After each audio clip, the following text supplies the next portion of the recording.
भोपाल से प्रस्तुत हैं प्रादेशिक समाचार। नमस्कार, समाचारों के साथ मैं जितेंद्र रघुवंशी। पहले मुख्य समाचार। देश की 13 नदियों के कायाकल्प की परियोजना में नर्मदा का चयन। मुख्यमंत्री श्री चौहान ने प्रधानमंत्री श्री मोदी का माना आभार। खाद्य एवं नागरिक आपूर्ति मंत्री श्री बिसाहूलाल सिंह ने कहा है कि उपभोक्ता अधिकारों का उपयोग कर बने जागरूक नागरिक। 60 वर्ष से अधिक आयु के सभी व्यक्तियों को कोविड वैक्सीन प्रिकॉशन डोज 16 मार्च से और देश में जुलाई से पूर्ण रूपेण प्रतिबंधित होगा सिंगल यूज प्लास्टिक। अब समाचार विस्तार से। मुख्यमंत्री श्री शिवराज सिंह चौहान ने केंद्रीय कैबिनेट द्वारा वानिकी संबंधी पहल के माध्यम से 13 नदियों के कायाकल्प पर जारी विस्तृत परियोजना रिपोर्ट में मध्य प्रदेश की जीवनदायिनी मां नर्मदा को शामिल करने पर प्रधानमंत्री श्री नरेंद्र मोदी और केंद्रीय कैबिनेट का हार्दिक आभार व्यक्त किया है। मुख्यमंत्री श्री चौहान ने कहा है कि वानिकी के माध्यम से ठोस पहल करते हुए देश की 13 प्रमुख नदियों के कायाकल्प की योजना आगामी 25 वर्ष को अमृत काल के रूप में बनाने के लिए प्रधानमंत्री श्री मोदी के समग्र दृष्टिकोण के अनुरूप है। यह गत वर्ष हुए COP26 वैश्विक जलवायु सम्मेलन में भारत की पंचामृत की प्रतिबद्धता के भी अनुरूप है। यह परियोजना नदियों के संरक्षण और उनके पुनरुद्धार की दृष्टि से महत्वपूर्ण है। पर्यावरण को बचाने की दिशा में ठोस कार्य से देश की प्रगति को भी मजबूत करने का कार्य होगा। प्रधानमंत्री श्री मोदी ने दूरदर्शी दृष्टिकोण से इस योजना की कल्पना की है। पर्यावरण से जुड़े विषयों पर विश्व के अनेक राष्ट्रों तक उनके दर्शन की बात पहुंच चुकी है। उन्होंने अंतर्राष्ट्रीय पर्यावरण सम्मेलनों में भी सफलतापूर्वक अपना संदेश पहुंचाया है।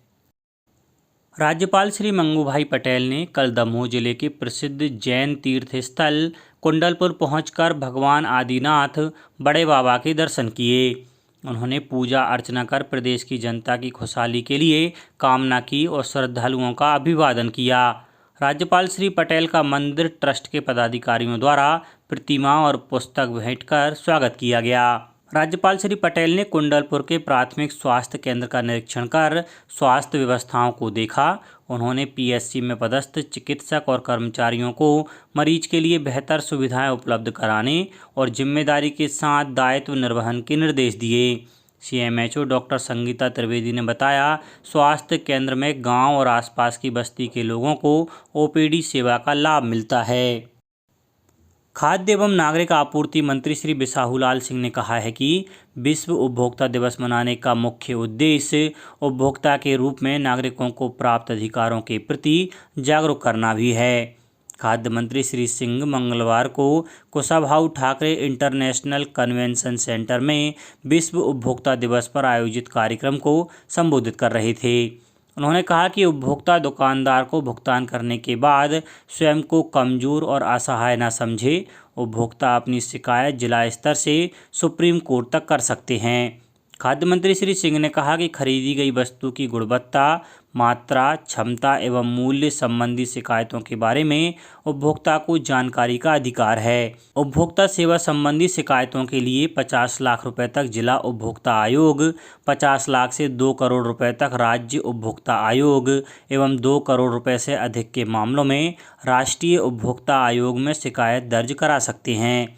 इसके अलावा जिला उपभोक्ता आयोग के आदेश की अपील राज्य उपभोक्ता आयोग में और राज्य उपभोक्ता आयोग के आदेश की अपील राष्ट्रीय उपभोक्ता आयोग में कर सकते हैं। इसके अलावा राष्ट्रीय उपभोक्ता आयोग के आदेश की अपील के लिए सुप्रीम कोर्ट जाने के लिए भी स्वतंत्र हैं। ऊर्जा मंत्री श्री प्रद्युम्न सिंह तोमर ने सभी बिजली उपभोक्ताओं तथा आम नागरिकों से अपील की है कि बिजली की ऐसी लाइनें जिनमें विद्युत शक्ति प्रवाहित होती है उनके नीचे और ट्रांसफार्मर के समीप होलिका दहन नहीं करें। उन्होंने कहा है कि यदि लाइनों के नीचे होलिका दहन किया जाता है तो बड़ी दुर्घटना घटने की संभावना सदैव बनी रहती है। विद्युत वितरण कंपनी ने अपनी सभी ग्रामीण एवं शहरी उपभोक्ताओं से कहा है कि होलिका का आयोजन और होलिका दहन बिजली लाइनों से कुछ हटकर करें, क्योंकि आग की लपटों से एल्यूमीनियम तारों व केबल के गलने, जलने और टूटने की संभावना रहती है। इनके टूटने या गिरने से कोई भी बड़ी अप्रत्याशित घटना घट सकती है। प्रदेश के 60 वर्ष से अधिक आयु के सभी नागरिकों को कोविड वैक्सीन की प्रिकॉशन डोज 16 मार्च से लगाई जाएगी। संचालक एनएचएम टीकाकरण डॉक्टर संतोष शुक्ला ने बताया कि कोविड-19 वैक्सीनेशन प्रिकॉशन डोज के लिए 60 वर्ष से अधिक आयु वर्ग के समस्त नागरिक पात्र होंगे। इसके लिए किसी प्रकार के चिकित्सकीय प्रमाण पत्र की आवश्यकता नहीं होगी। नागरिकों को कोविड-19 वैक्सीन की प्रिकॉशन डोज द्वितीय डोज के 9 माह अथवा 39 सप्ताह की अवधि पूर्ण होने के उपरांत ही दिया जाएगा।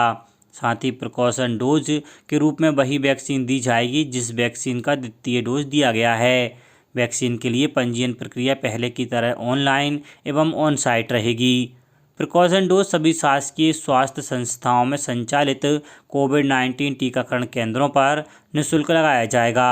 कोविड-19 पॉजिटिव व्यक्ति रिकवरी होने के 3 माह की अवधि पूर्ण होने के बाद ही प्रिकॉशन डोज लगवाएं।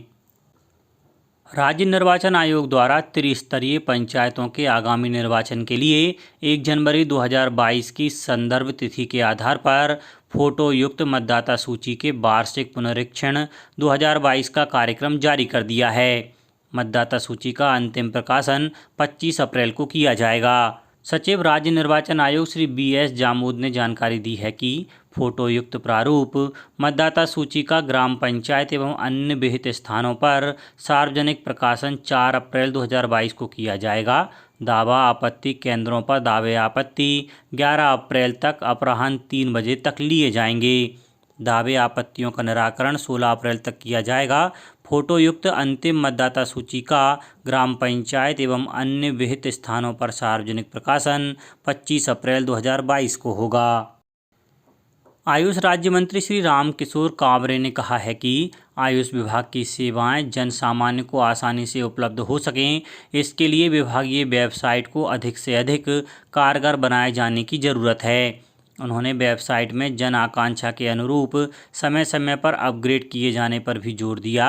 राज्य मंत्री श्री कांवरे कल मंत्रालय में आयुष विभाग की नवीन वेबसाइट के लोकार्पण के बाद अधिकारियों को संबोधित कर रहे थे।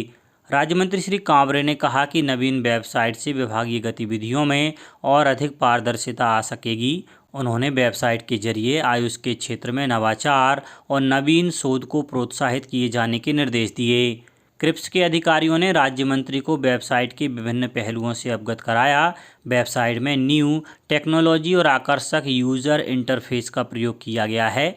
अब विभाग से संबंधित गतिविधियों, कार्यकलापों, अधोसंरचना से संबंधित जानकारी जन सामान्य सुगमता से प्राप्त कर सकेंगे।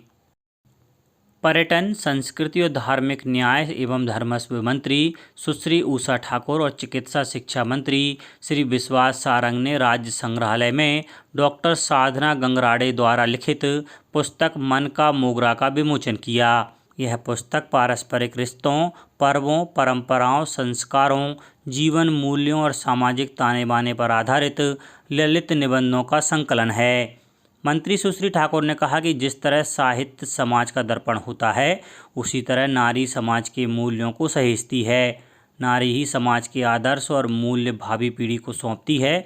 डॉक्टर साधना द्वारा लिखी पुस्तक देश की सत्य सनातन परंपरा की रीढ़, संयुक्त परिवार में नारी की संस्कारित और परिवार को एक सूत्र में बांधने की शक्ति को दर्शाती है। साथ ही भारतीय नारी का शील, चरित्र और पवित्रता को समाज में पुनर्स्थापित करती है। सुश्री ठाकुर ने सभी से पर्यावरण की शुद्धि के लिए सूर्योदय और सूर्यास्त के वक्त अग्निहोत्र की 2 आहुतियां डालने का आह्वान किया।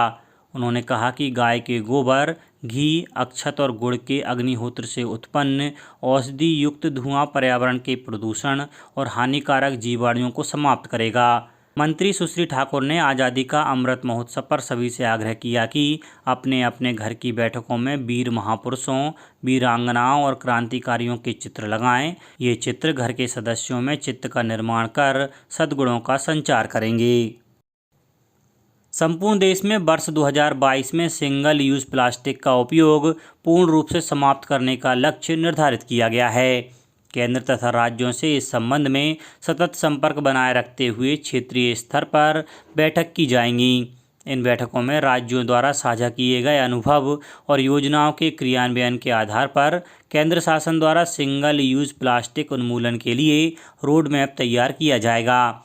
देश में वर्ष 2022 तक ऐसे सभी सिंगल यूज़ प्लास्टिक वस्तुओं को समाप्त करने का निर्णय लिया गया है जिनकी उपयोगिता कम है लेकिन पर्यावरण को गंभीर नुकसान पहुंचा रहे हैं। इन वस्तुओं में प्लास्टिक स्टिक वाले ईयरबड्स, गुब्बारों की प्लास्टिक डंडियाँ, प्लास्टिक के झंडे, कैंडी स्टिक्स, आइसक्रीम की डंडियाँ, पॉलीस्टायरीन थर्माकोल की सजावटी सामग्री, प्लास्टिक से बनी प्लेट, कप, गिलास, कांटे, चम्मच, चाकू, स्ट्रा, ट्रे, स्टर्स, मिठाई के डिब्बे, निमंत्रण कार्ड, सिगरेट के पैकेट को लपेटने, पैकिंग करने के उपयोग में आने वाली प्लास्टिक फिल्म और प्लास्टिक पीवीसी के 100 माइक्रोन से कम मोटाई के बैनर शामिल हैं। प्रतिबंध लागू होने के बाद प्रभावित होने वाले लघु उद्योगों को चिन्हित कर वैकल्पिक रोजगार से जोड़ने के लिए शासन द्वारा कार्य योजना बनाई गई है। अंत में मुख्य समाचार एक बार फिर। देश की 13 नदियों के कायाकल्प की परियोजना में नर्मदा का चयन। मुख्यमंत्री श्री चौहान ने प्रधानमंत्री श्री मोदी का माना आभार। खाद्य एवं नागरिक आपूर्ति मंत्री श्री बिसाहूलाल सिंह ने कहा है कि उपभोक्ता अधिकारों का उपयोग कर बने जागरूक नागरिक। 60 वर्ष से अधिक आयु के सभी व्यक्तियों को कोविड वैक्सीन प्रिकॉशन डोज 16 मार्च से। और देश में जुलाई से पूर्ण रूपेण प्रतिबंधित होगा सिंगल यूज प्लास्टिक। इस बुलेटिन में इतना ही। घर पर रहिए, सुरक्षित रहिए और सुनते रहिए प्रादेशिक समाचार। नमस्कार।